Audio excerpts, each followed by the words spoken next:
A Previdência Complementar no Brasil, de certa maneira, ainda é muito cru, muito imatura. Ela vem se aperfeiçoando, até porque a cultura não era de previdência, de poupança, né? Acho que muitos aqui talvez vão se recordar que o pessoal fazia uma poupança na sua economia, comprava terra, comprava imóvel, vivia de aluguel. A previdência não era um instrumento, não era um fenômeno que era largamente utilizado. Por questões econômicas mundiais, a previdência passou um grande negócio. É um negócio de longuíssimo prazo. Só para a gente discutir, o contrato de previdência, ele tem relação de 70 anos, 80 anos ou mais. Talvez seja o maior contrato. Supera muitas vezes o contrato de matrimonial, casamento, porque você paga, em regra, 35 anos. Você vai contribuindo para um dia gozar do benefício. E espera seja por longo prazo. Então, em média, você fica 35 anos, 40 anos, às vezes um pouco mais, os que tem mais sorte um pouco mais, um pouco menos, mas em regra são 70 anos de relação contratual. Então, se o convívio não for lastreado e um posicionamento sólido, bem firme, de muita segurança e muita confiança, Wilma, a relação ela passa a ser temerosa, preocupante, porque isso pode alterar. E essas mudanças que nós estamos acompanhando agora é fruto desse posicionamento. Porque é raro encontrar, e até aquele dia na ANAPAR, nós estávamos no seminário falando sobre isso, é raro encontrar planos superavitados. Aliás, o cálculo atuarial preciso não permite déficit e nem superávit. É uma linha certeira. O superávit é um desvio nessa curva aí, favorável, ainda bem, né? Ele podia ser até, mas é um desvio favorável, mas é um fenômeno não previsto, não desejável. Porque o superávit também, e a gente tem que lembrar, que ele é fruto da contribuição dos senhores. E essa premissa é base da reflexão de todas essas discussões judiciais de hoje em dia. Estou trazendo para a Previ, o superávit da Previ é que causou a Previ refletir sobre a revisão do plano de benefício. Só que a revisão que a Previ adotou foi, a meu ver, de muitos advogados dos tribunais, equivocada. Né? O benefício especial, proporcionalidade, renda certa, todos esses vieram para provocar um desequilíbrio. Veio o BET, que acredito eu, foi mais feliz, mais acertado, porque estabeleceu uma linha geral e impediu, acredito eu, desproporções, como ocorreu no BET principalmente, né, de associar ter recebido R$1, alguns centavos, renda certa, perdão, e a outros participantes assistidos receberam milhões. Então essa ação, só para a gente poder fechar aqui, nesse aspecto, visa restabelecer o poder que o corpo social tinha antes das alterações do Estatuto. Sobre CACI. Essa ação do Dr. Wagner, além de ser o advogado que a FGV elegeu para conduzir esta ação, ele tem muito mais recursos do que eu para comentar e tenham sido a palavra para poder fazer os esclarecimentos.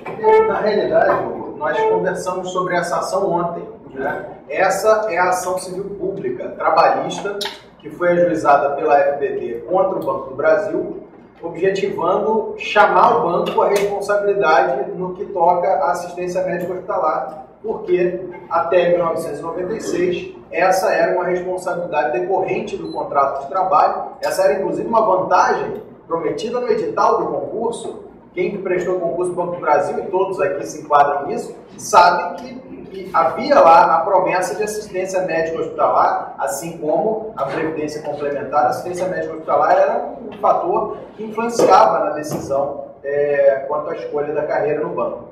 E de 96 para frente, isso passou a ser administrado por uma empresa. A CACI passou a ser uma empresa, efetivamente.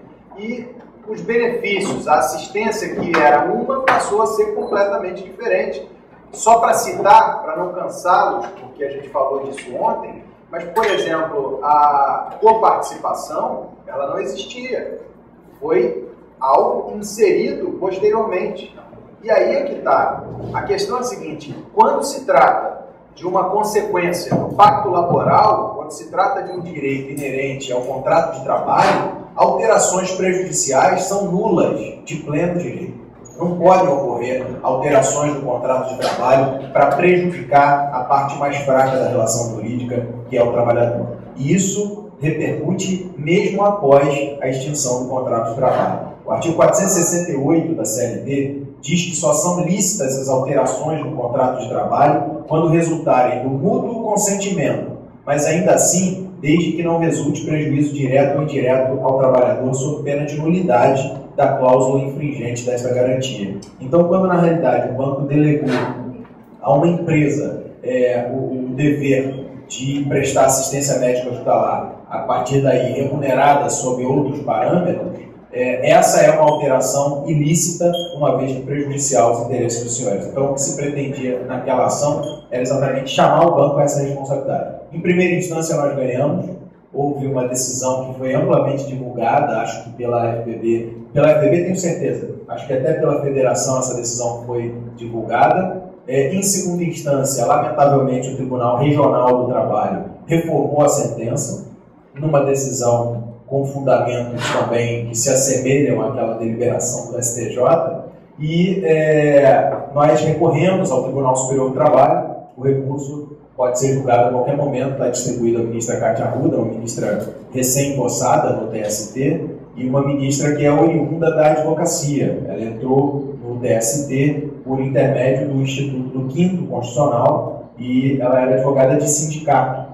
Então, o perfil que nós traçamos da ministra Cátia Arruda é, em princípio, muito favorável àquilo que a gente está discutindo no processo. Mas, como a gente sempre reconhece, direito não é ciência exata e a gente não pode assegurar resultados sobre o que virá.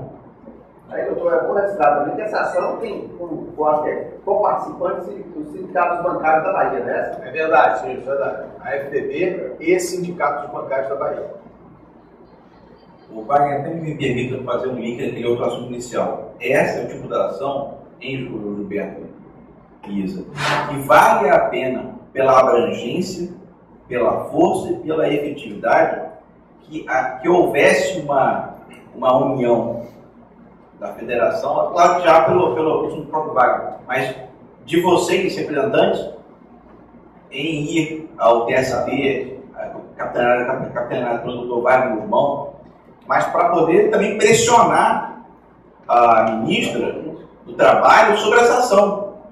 Porque, volto a dizer, não é, isso é a minha opinião, não é apenas a grande força de uma ação judicial que vai poder mover esse moinho sozinho. Não tenha dúvida que o banco, se não mandar todo dia, manda dia sim, dia não, alguém lá no TST sobre esse assunto, porque essa ação com certeza impacta o banco.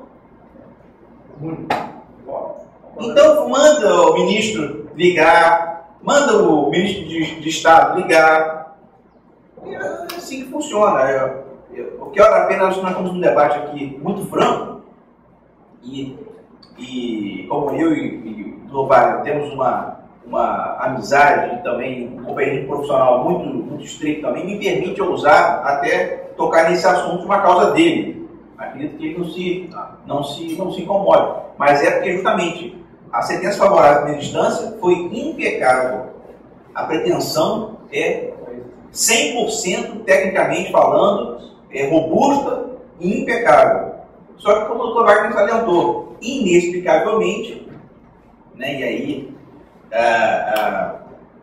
o baú, né, a vasta argumentação dos ministros, né, e até pelo conhecimento técnico, né, a robusta inteligência, permite que eles procurem soluções, às vezes, muito criativas e, com certeza, nem sempre favoráveis. Vale a pena lembrar que a decisão do TRT de Brasília para reformar essa sentença brilhante que você comentou foi no sentido de que havia prescrição. prescrição, ou seja, a ação foi ajuizada após o prazo de 2 anos a contar do dano.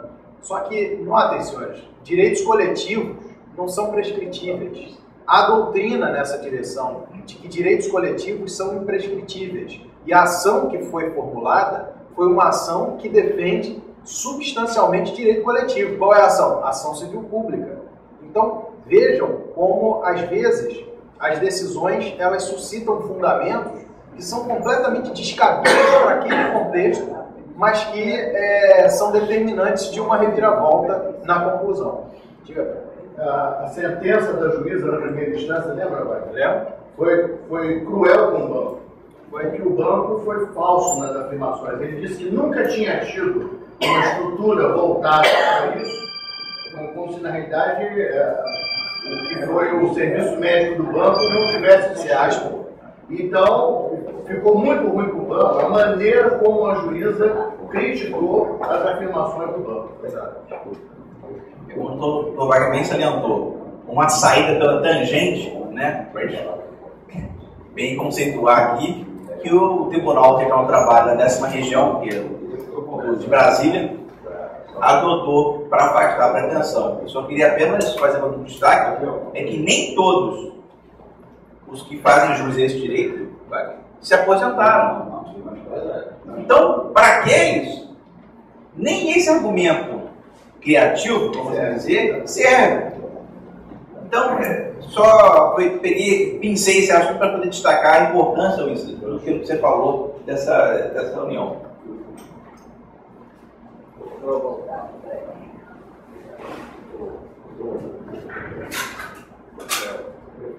Eu queria só ver a importância dessa ação, que vocês se lembram quando houve a mudança do Estatuto da Cacique, que o banco ameaçou de que os aposentados, que tinham um artigo lá da 9656, que dizia que ao se aposentar, o aposentado vai pagar as 2 partes. Mas é claro que a lei não vem geralmente para prejudicar.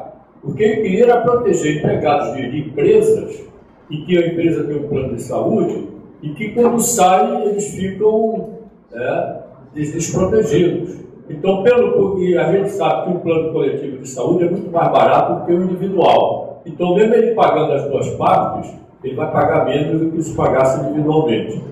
Então, havia essa ameaça, então por isso que essa importância, isso. E chegou até um vice-presidente do Banco do Brasil a colocar no e-mail que se não fosse aprovado o estatuto, que haveria o banco utilizaria esse dispositivo de um aposentado vai ter que pagar as 2 partes. Isa. Vocês gostariam de um intervalinho para tomar um cafezinho e tal? Só um detalhe. Tem uma boa notícia e uma notícia ruim. Qual que vocês querem primeiro? A ruim é que nossa reunião termina hoje às 18 horas. Qual que é a boa? Tem churrasco e violão à noite.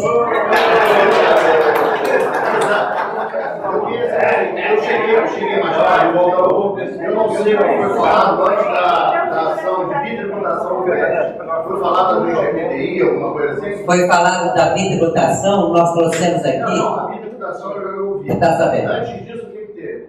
Nós falamos da resolução 26, da revisão de benefícios da Breve e do Renda Certa.